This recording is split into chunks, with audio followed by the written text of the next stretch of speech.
Imagine living the lifestyle of the rich and famous, maids, butlers, chauffeur, paparazzi even, having the world at your feet, the bank account of your dreams, and a home to die for. Have it front center on Instagram and YouTube, and everybody commenting on how much they love it. People would kill to live in a big, beautiful mansion. But I want to know how many would stay if they knew it was haunted.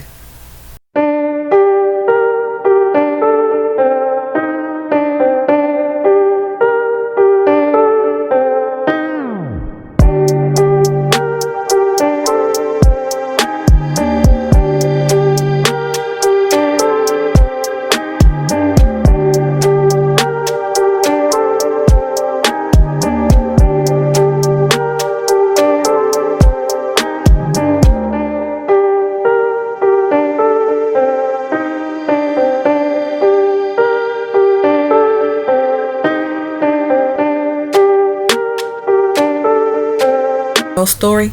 Sit down. I have another one for you.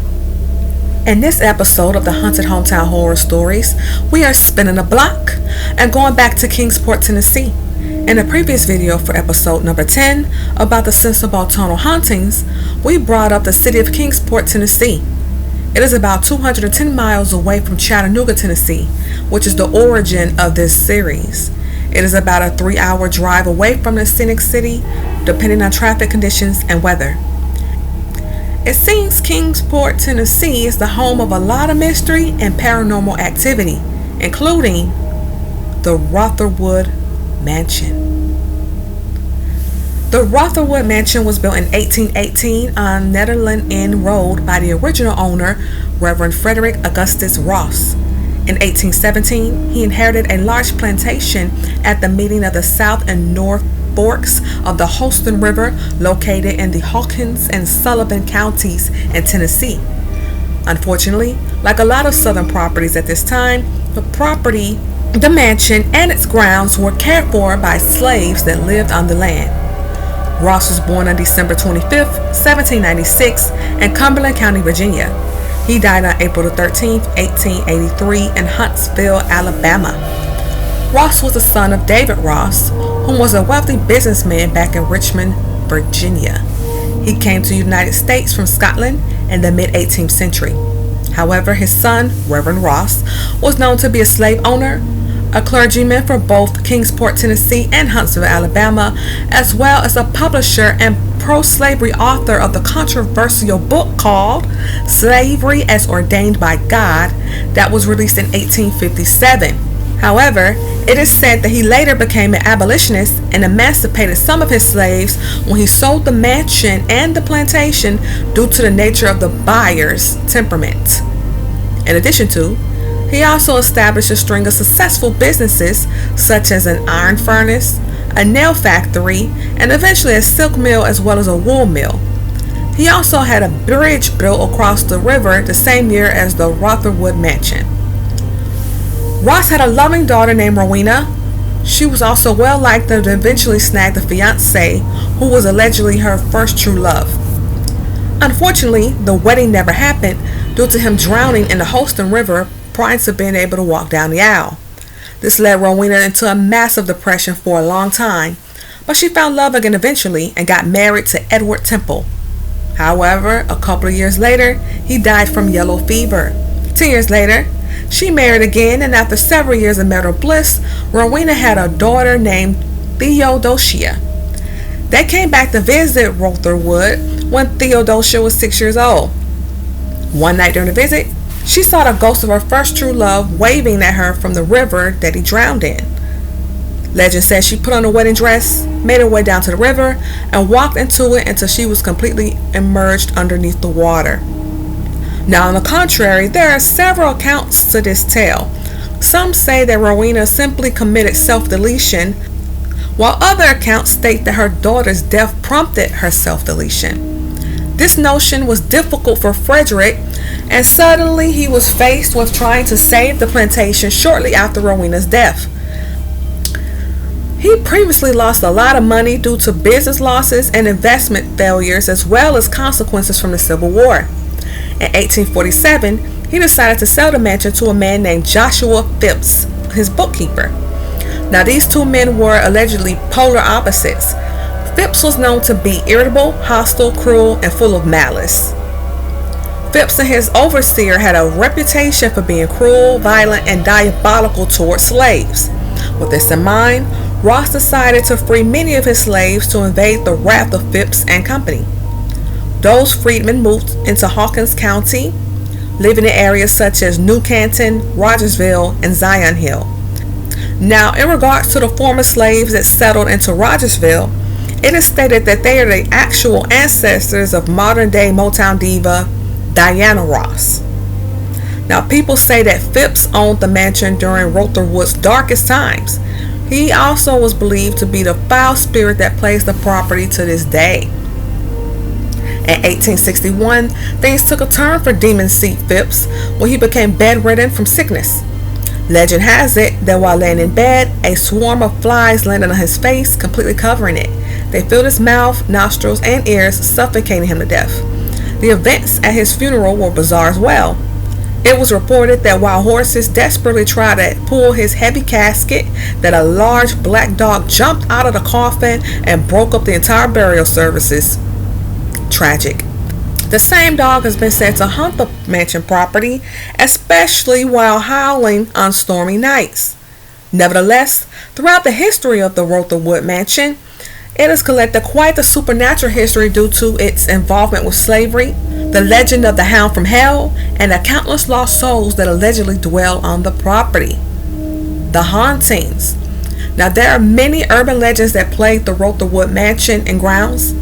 For instance, there are many urban legends that state that there are underground passageways, torture chambers, secret rooms, and trapdoors at the property that were mostly built during the Civil War. It allowed for an easy escape if necessary. There was also supposed to be a whipping post located on the third floor, as well as slave shackles in the cellar. What's more, it is also said that the body of the cruel slave owner Phipps was buried upside down to keep him from coming back from the grave. Around the mid-1940s, a worker had an experience while the house was being renovated. The crew he worked with reported him seeing a ghostly figure. According to the crew, when they found him, he went pale, screamed, and sped away in their work van. After he came back later, he explained to the rest of the workers why he left. While telling the story, he told them that he was frightened because he felt like someone was staring at him. He gazed up and saw a man materialize from the wall, dressed in a dark suit with a large black dog that had glaring red eyes, large teeth, and was making growling noises at him. Still, he said the man pointed directly at him and gave a sinister smile. Then suddenly, the hound jumped towards him and chased him throughout the house, causing him to take off in a work van. The work crew was astonished by what their fellow co-workers' experience was said to be. Another tale about the mansion's ghost will be that of Joshua Phipps' spirit that roams the land, taunting people whom visit it. He is also said to roam the house at night and has a bad habit of ripping the covers off of beds to laugh at the people startled inside of them. Naturally, Phipps is not the only spirit that is said to wander around the grounds. There are other reports of an allegedly beautiful woman whom is seen to be dressed in a white wedding gown, who they believe to be Rowena.